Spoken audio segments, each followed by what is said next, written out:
So in this video, I'm going to do a repair on a Troy Bilt TB240. My safety cable, when you pull the handle to start, is about ready to snap. You can see it sprayed off here pretty much. It's hard to see on the camera because it's a fine piece of steel, but anyhow, the safety cable is about ready to snap on it. It's attached down here on the motor. It should be a pretty simple repair, but I figured I'd put it online just in case someone needs a little help getting through it. So the first thing I want to do here is I want to remove my old cable.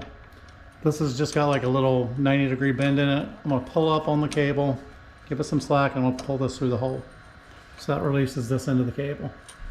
Then I've got to work my way down through here and cut a couple zip ties just to get the cable loose, and then we'll go down to the motor. These are not my best pair of slide cutters.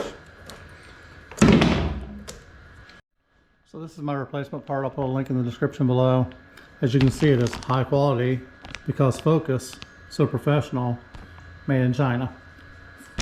946-04661A. That's the model number for this particular mower. So it does come with a couple zip ties. So it's got two zip tie replacements, the cable, it's got the correct insert on the top of it to hold it in place. It looks like it has a correct bottom on it. So as you can see by the bottom here, there's two little tabs here. I'll try to get the lighting so you can see it. What I'm going to do to remove the old one, you won't be able to see it when I get my hand in there, but I'm going to squeeze these two tabs together and pull this back out of the connection on the side of the mower. I'm going to squeeze those two little tabs in, and I'm going to pull this cable backwards out of that slot.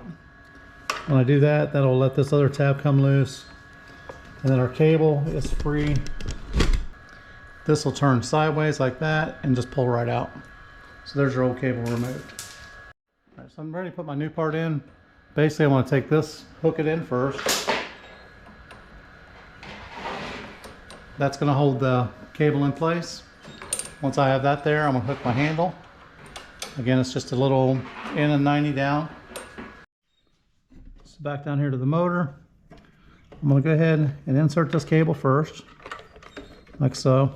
Pull it back past the connection, push forward, and it locks it in place. Just to test it, I'm going to pull the cable, make sure it pulls, which works perfectly fine. I'll put a couple zip ties back in place, and we're done.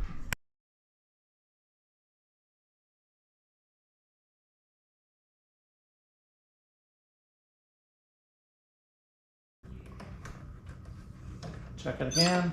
Everything's working fine. Good to go.